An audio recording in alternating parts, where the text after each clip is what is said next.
पूरे एनडीए इस तरीके से यूनाइटेड होकर के सारी पांचों पार्टी चुनाव लड़ी और प्रधानमंत्री जी का लगातार आना हुआ यहाँ पर। मोदी जी लगातार आते रहे। मोदी जी जिस तरह से अप्रिशिएट किए मुख्यमंत्री जी के काम को, मुझे याद है जीविका के कार्यक्रम में प्रधानमंत्री जी ने कहा कि जीविका के दीदियों को कि आपके 2 भाई हैं तो आपको चिंता करने की क्या जरूरत है। ये सब ऑल टुगेदर सारा चीजों का। महिला वोटर्स की बड़ी तादाद, महिला वोटर्स की भूमिका, 2010 वाला रिपीटेशन आपको उम्मीद थी पहले संजय जी की वो मतलब हो जाएगा फोटो फिनिश जब होगा?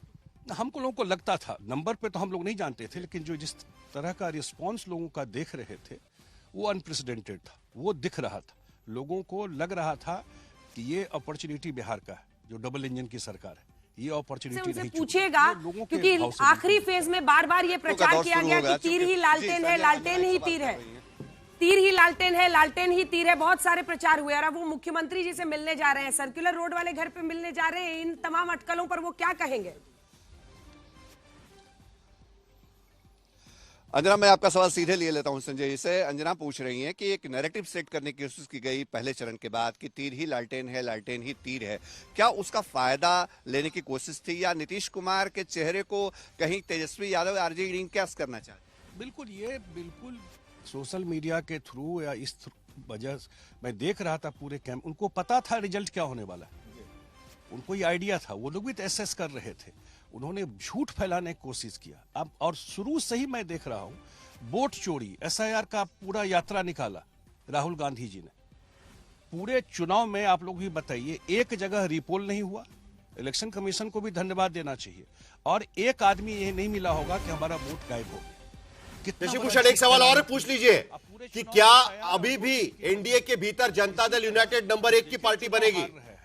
तो जो हमारे वोटर हैं उसको कंफ्यूज करने के लिए उन लोगों ने अपना नैरेटिव चलाना शुरू किया। एक बड़ी उम्मीद या आकलन है कि जेडीयू एनडीए के अंदर नंबर 1 की पार्टी होगी। आपको लगता है, मतलब इस बार चूंकि परफॉर्मेंस तो आपका अच्छा होगा, ये आप भी लगातार हम लोग इस बार पूरा यूनाइटेड होके एनडीए होके लड़े। नंबर सीएम से कहां मिलने जा रहे हैं, पूछिए ना। जितना बीजेपी के लोग या अन्य पार्टी के लोग जेडीयू के सीट पर मेहनत की है, उतना ही जेडीयू के लोगों ने बिल्कुल यूनाइटेड होकर के लड़े हैं। नंबर जो हो, लार्जर इशू ये है कि सरकार बना करके अगले 5 साल में बिहार को केंद्र के सहयोग से मुख्यमंत्री आवास मार्ग जा रहा है। बात हुई है जारी है।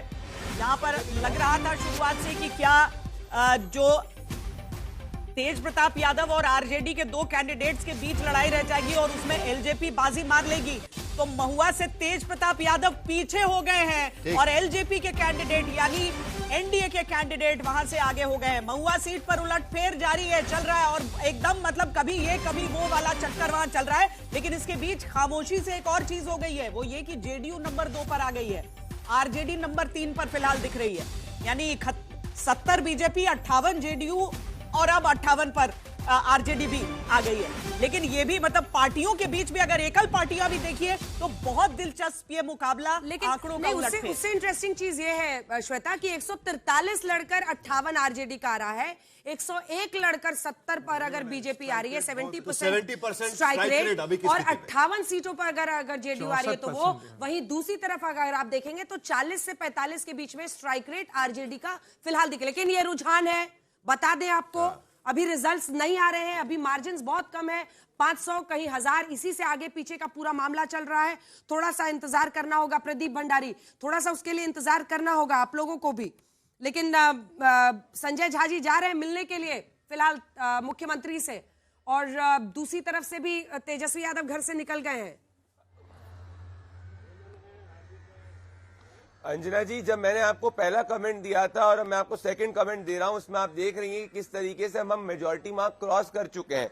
जैसे जैसे और ईवीएम खुलेगा ये एक ऐतिहासिक बहुमत की तरफ जाएगा, क्योंकि एक प्रो इनकम्बेंसी इलेक्शन है जिसमें सभी एनडीए के घटक दल पांडव के रूप में लड़े हैं। और ये बताता है कि 20 साल के बाद में भी अगर हम वापस से आ रहे हैं तो जो लोग बिहार को एमवाय पुराने से देखा करते थे उनको नए एमवाय महिला और यूथ से देखना चाहिए और उनको अपने पांडवों में युधिष्ठिर कौन है करना चाहिए, क्योंकि बिहार के अंदर सबसे जेंडर इंक्लूसिव है। प्रदीप भंडारी, पांडवों में युधिष्ठिर कौन है? साहिल जी, प्रधानमंत्री नरेंद्र मोदी जी और नीतीश कुमार जी के नेतृत्व में आप चुनाव लड़े थे, उन्हीं के नेतृत्व में आगे बढ़ रहे हैं। पांडव आप का इसके लिए घबराइए मैंने मत। पूछ लिया सर। आलोक कोई जी बात हमारे नहीं। साथ जुड़े, 72 आलोक सीट शर्मा पर आगे कांग्रेस चल पार्टी रहे का हैं। पक्ष रखने के लिए, और आरजेडी से भी जो हमारे साथ जुड़े हैं उनका भी चेहरा दिखा दीजिए। 60 सीटों पर सुबोध मेहता लगातार बने हुए हैं, 60 सीटों पर फिलहाल आरजेडी आगे चल रही है, लेकिन 71 शुरुआती रुझान है। आलोक जी, ये बताते हुए आपसे सवाल है कि इधर दोनों की जो बल्लेबाजी है ना, दोनों एंड पर जो बैट्समैन है वो ताबड़तोड़ मार रहे हैं, मतलब 71 और 59 है जेडीयू इधर। लेकिन लग रहा है कि 11 पर कांग्रेस का अटकना महागठबंधन को भारी ना पड़ जाए। अभी शुरुआती रुझान है, हमें भी पता है। देखिए अंजना जी, हमने भी पूरी मुस्तैदी के साथ चुनाव लड़ा और तमाम जो बिहार के ज्वलंत मुद्दे थे उनको उठाया है, और जनता पूरी तरह से, जिस तरह से आज महागठबंधन के साथ पूरे चुनाव में खड़ी हुई नजर आई है, ये पहले राउंड की है, अभी काउंटिंग हुई है। 2015 का भी मुझे याद है, मैं आप ही के टीवी चैनल पर था और बीजेपी का बहुत बढ़त दिखाई गई थी, लेकिन उसके बाद फिर नतीजे पूरी तरह से पलटते चले गए। अभी पहले राउंड की ईवीएम खुली हैं केवल, मुझे लगता है कि थोड़ा सा और इंतजार करना चाहिए, अभी और रुझानों में क्लैरिटी आएगी।